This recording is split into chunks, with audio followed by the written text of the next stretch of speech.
Le acercaron unos niños al maestro de Nazaret para que les impusiera las manos y orara por ellos. Los discípulos lo regañaban. Jesucristo les dijo: dejad que los niños vengan a mí, no se lo impidan, porque de los que son como ellos es el reino de los cielos. Después de imponerle las manos, se marchó de allí. Evangelio según San Mateo, capítulo 19, versos 13 al 15.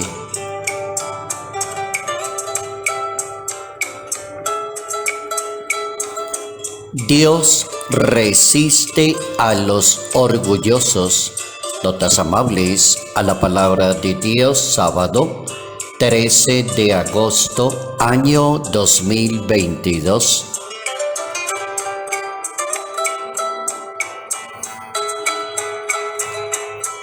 El comportamiento frente a los demás, desde la sencillez y la humildad de corazón, es precisamente lo que recomienda la Sagrada Escritura, la palabra del Maestro de Nazaret. Un comportamiento humilde, sencillo, deseoso de aprender. Por eso el ejemplo clásico de los niños que están como muy atentos, muy diligentes, preguntan, quieren aprender, es el modelo que el Hijo de Dios presenta a todas aquellas personas que deseen aspirar al reino de Dios. Y justamente en ese momento en que Jesucristo toma la decisión de ingresar a la ciudad de Jerusalén para cumplir con la misión que le habían encomendado, dice la Sagrada Escritura que los niños hebreos, los pobres, los sencillos, los humildes, son los que abren una calle de honor con ramos de olivo y le dan la bienvenida a Jesús de Nazaret. Es decir, la identidad del Maestro de Nazaret siempre tuvo como base la humildad. Desde su nacimiento, que es un nacimiento de humildad, desde su hogar de José y de María, que es un hogar de humildad, desde el lugar, el espacio donde nació, que es un espacio de humildad. Luego, si uno revisa toda la vida de Jesucristo, ve perfectamente, se da cuenta de que la humildad arrancó con él y es la base y el fundamento de su nacimiento, de su ministerio de 3 años educando y formando la comunidad, y de la humildad de terminar en un madero de la cruz. Así podemos entender cómo Jesús de Nazaret enseña que Dios resiste a los orgullosos. Es decir, el orgullo no está en la lista. Puede que aparezca en la lista de los pecados capitales como la soberbia.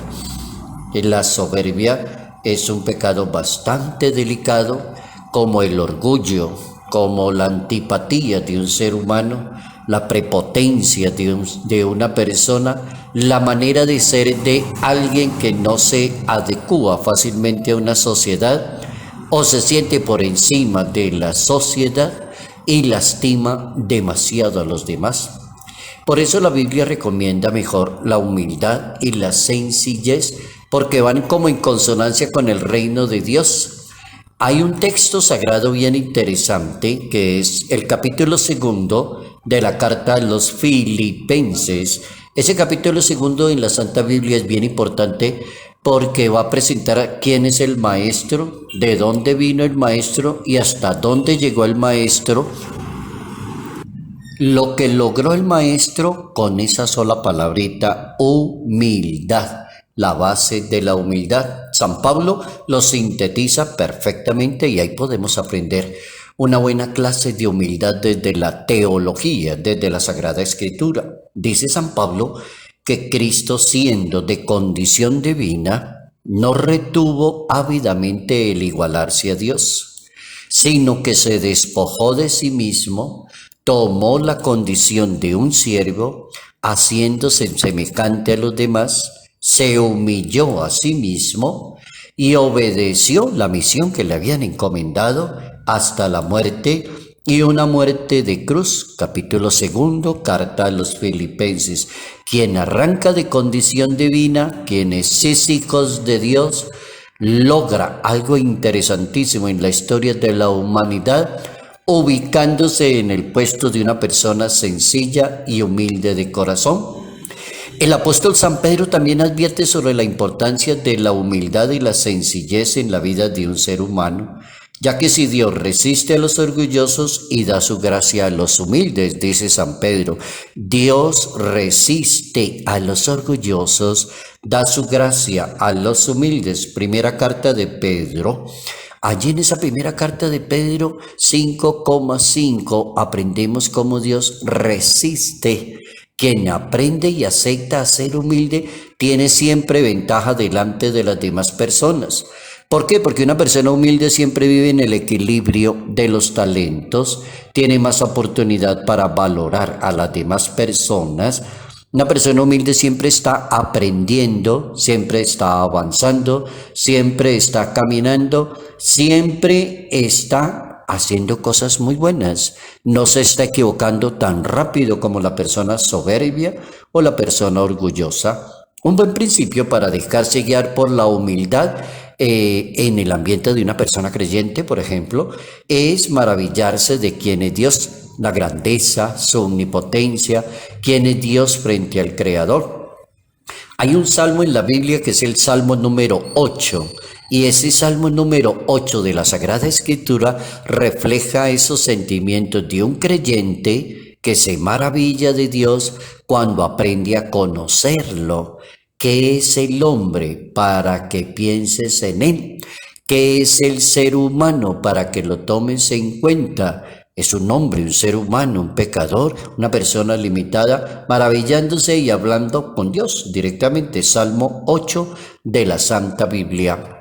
Esa carta del apóstol San Pablo a los Filipenses se puede poner en comunión para sacar unas conclusiones bien interesantes acerca del reino de Dios. Por ejemplo, las personas humildes heredarán el reino de Dios. Ese es el consejo que da el apóstol. La persona humilde no es egoísta, no es vanidosa, no se siente superior a los demás, se preocupa por el bien de los demás, trabaja por identificarse con su maestro. No es el tipo de persona que hace valer sus títulos y derechos. Eso no es una persona humilde, no hace eso.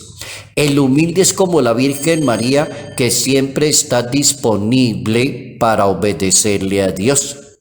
El humilde se abre más a la bondad de Dios y menos a los aplausos de los demás seres humanos. Es bien interesante leer ese capítulo 2 de la carta a los Filipenses para ver la descripción de una persona humilde que es grande, prometedora, persona muy inteligente, persona de valores, persona que hace cosas maravillosas. Y me encanta esa última frase y la voy a repetir porque me parece bien importante. El humilde se abre más a la bondad de Dios y menos a los aplausos de los seres humanos. Aprendimos hoy que Dios resiste a los orgullosos.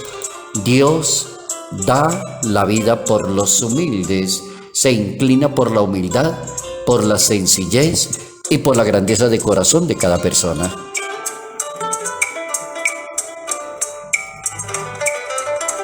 Salud, paz y bendición, bendición en el nombre del Padre, del Hijo y del Espíritu Santo. Padre Jairo Yate Ramírez, Arquidiócesis de Ibagué,